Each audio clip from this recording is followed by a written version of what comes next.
Please do like share and subscribe, और कृपया करके इस चैनल को बढ़ाने के लिए आप इसको सब्सक्राइब कीजिए, साथ साथ अपने दोस्तों के बीच में भी इसको शेयर ज़रूर कीजिए। धन्यवाद।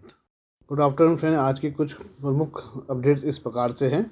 कर्नाटक में विधानसभा चुनाव का बिगुल आज बज गया है। चुनाव आयोग ने प्रदेश की सभी 224 सीटों पर चुनाव की तारीख का ऐलान कर दिया है। मुख्य चुनाव आयुक्त राजीव कुमार ने कर्नाटक विधानसभा चुनाव को लेकर एक प्रेस कॉन्फ्रेंस की। चुनाव आयोग ने प्रदेश की सभी विधानसभा सीटों पर एक ही चरण में विधानसभा चुनाव कराने का ऐलान किया। चुनाव से जुड़ी कुछ बड़ी बातें इस प्रकार से। कर्नाटक में विधानसभा चुनाव के लिए वोटिंग 10 मई को होगी, नतीजे 13 मई को आएंगे। कर्नाटक में कुल मतदाताओं की संख्या 5,21,73,579 है। इनमें पुरुष मतदाताओं की संख्या लगभग 2.6 करोड़ है। 80 साल से अधिक उम्र के मतदाताओं और दिव्यांग मतदाताओं को घर से वोट डालने की सुविधा मिलेगी। प्रदेश में लगभग 9.17 लाख मतदाता पहली बार वोट डालेंगे। वोटिंग के लिए प्रदेश भर में कुल 58,282 पोलिंग बूथ बनाए गए हैं। इनमें से 20,868 पोलिंग बूथ शहरी इलाकों में हैं। 29,000 से ज़्यादा पोलिंग बूथ पर वेबकास्टिंग की जाएगी। श्री कुमार ने बताया कि करीब 1320 मतदान केंद्रों पर केवल महिला कर्मचारी मौजूद रहेंगी। 240 मतदान केंद्रों को मॉडल पोलिंग स्टेशन बनाया जाएगा। युवाओं को मतदान केंद्रों पर लाने के लिए 224 मतदान केंद्र सिर्फ युवाओं द्वारा संचालित किया जाएगा। कर्नाटक में 2018 के विधानसभा चुनाव में कांग्रेस ने 80, जेडीएस ने 37 और भाजपा ने 104 सीटों पर जीत दर्ज की थी।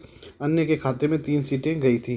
प्रदेश में 80 प्लस मतदाताओं की संख्या 12.15 लाख और 100 प्लस मतदाताओं की संख्या 16,976 है। चुनाव आयोग ने कहा कि वह आम आदमी पार्टी को राष्ट्रीय दल के दर्जे की समीक्षा कर रहा है।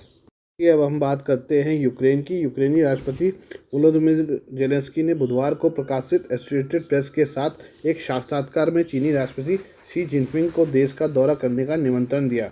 उन्होंने एपी को बताया कि हम उन्हें यहां देखने के लिए तैयार हैं। बता दें कि चीन के राष्ट्रपति शी जिनपिंग रूस के 3 दिवसीय दौरे पर थे। यह यात्रा 20 मार्च को शुरू हुई थी। शी जिनपिंग की अगवानी रूसी राष्ट्रपति व्लादिमीर पुतिन ने की। शी जिनपिंग की यात्रा को लेकर वर्ल्ड पॉलिटिक्स में कई तरह के तर्क दिए जा रहे हैं। कहा जा रहा है कि इस यात्रा से ड्रैगन ने पश्चिमी देशों को संदेश दिया है कि वे विश्व पटल पर यूक्रेन के पीछे खड़ा है। रूस यूक्रेन युद्ध में चीन ने तटस्थता दिखाने की कोशिश की है। चीन ने रूस की स्थिति का समर्थन किया है। इस युद्ध के लिए अमेरिका और नाटो देशों को जिम्मेदार ठहराया है। वहीं चीन चाहता है कि रूस पश्चिमी देशों के साथ साथ यूएस का मुकाबला करने के लिए समर्थन करे। चाइना का रुख है कि अमेरिका उनके बढ़ते दबदबे का विरोध करता है।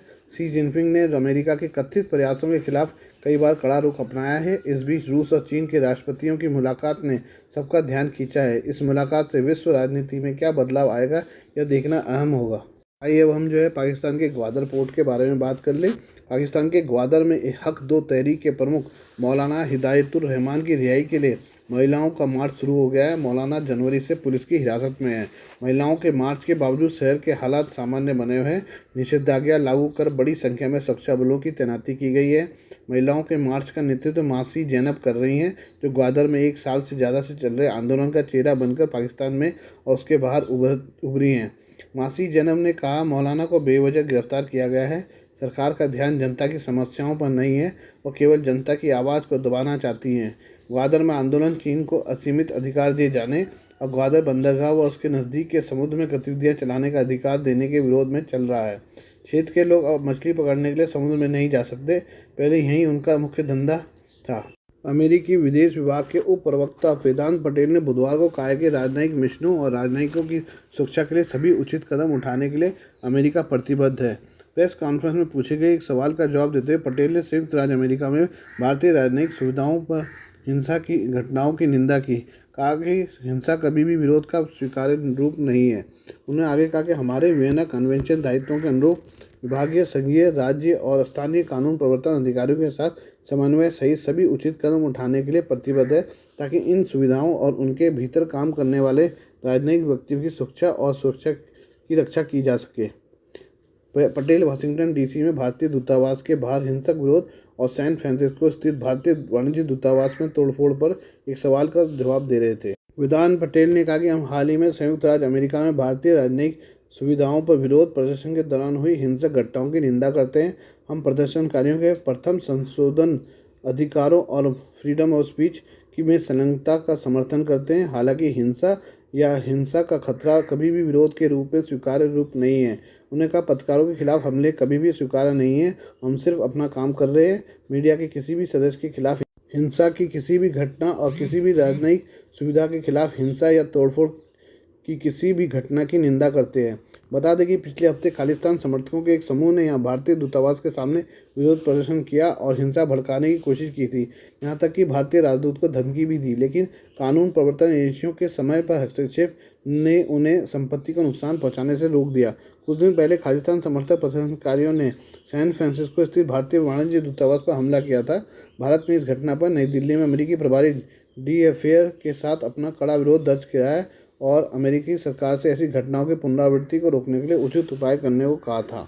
आइए अब हम अपने पड़ोसी देश भूटान के बारे में बात करें। भूटान के प्रधानमंत्री लोटे शेरिंग ने डोकलाम विवाद का समाधान निकालने में चीन को बराबर का पक्षकार बताया है।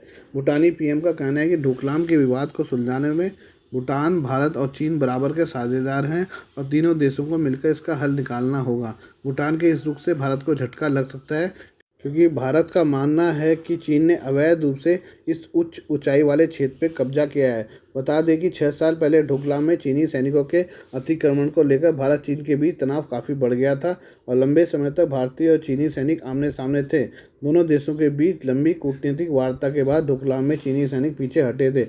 भूटान के प्रधानमंत्री ने कहा कि हम तैयार हैं, अब अन्य 2 पक्ष भी तैयार हों, हम चर्चा कर सकते हैं। इससे साफ संकेत मिलता है कि भारत, चीन और भूटान के बीच डोकलाम में टाई जंक्शन की स्थिति पर बातचीत करने को थिम्पू तैयार है, जो इस विवाद में अहम साझेदार भी है। मीडिया रिपोर्ट के मुताबिक भूटान के पीएम शेरिंग ने बेल्जियम के एक न्यूज़ पोर्टल को दिए इंटरव्यू में कहा कि डोकलाम विवाद का हल भूटान अकेले नहीं निकाल सकता। इसमें 3 देश भागीदार हैं और इसमें कोई भी देश छोटा नहीं है, सब बराबर के भागीदार हैं। दरअसल टाई जंक्शन डोकलाम से भारत, भूटान और चीन की सीमाएं लगती हैं। खास बात है कि डोकलाम का क्षेत्र सिलीगुड़ी कॉरिडोर में आता है और यह रणनीतिक रूप से काफ़ी संवेदनशील जगह मानी जाती है। चीन भी इस क्षेत्र पर अपना दावा जता रहा है, लेकिन भारत का मानना है कि यह उसके और भूटान के बीच का मामला है। चीन माउंट गिप्टमोची समेत पूरा डोकलाम क्षेत्र ही कब्जा करना चाहता है। यह सीधे तौर पर भारत और भूटान की सुरक्षा के लिए खतरा पैदा करेगा। ये हम फिर से एक बार पाकिस्तान की ओर चले। पाकिस्तान की सरकार ने देश के प्रधान न्यायाधीश की विवेकाधीन शक्तियों में कटौती करने के लक्ष्य से मंगलवार को एक विधेयक संसद में पेश किया। इससे पहले दिन में प्रधानमंत्री शहबाज शरीफ ने कहा था कि यदि संसद ने प्रधान न्यायाधीश की शक्तियों को कम करने के लिए कानून नहीं बनाया तो इतिहास हमें माफ़ नहीं करेगा। कानून मंत्री आजम नज़ीर तरार ने the supreme court practice and producer act 2023 को कैबिनेट की मंजूरी के बाद आज शाम को संसद में पेश किया। गौरतलब है कि विधेयक का संसद में पेश होना और प्रधानमंत्री शरीफ का यह बयान ऐसे समय आया है जब पाकिस्तान के उच्चतम न्यायालय के 2 न्यायाधीशों ने देश के शीर्ष न्यायाधीश की सर्वोच्च संज्ञान लेने की शक्तियों पर सवाल उठाया।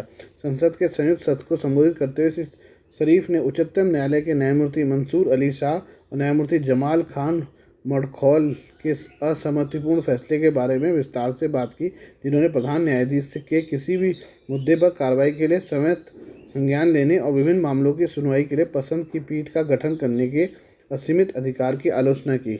उनका फैसला प्रधान न्यायाधीश अमर अता बंदयाल द्वारा 22 फरवरी को पंजाब और खैबर पख्तूनख्वा प्रांतों में चुनाव के बारे में समेत संज्ञान लेने के मामले के बारे में था।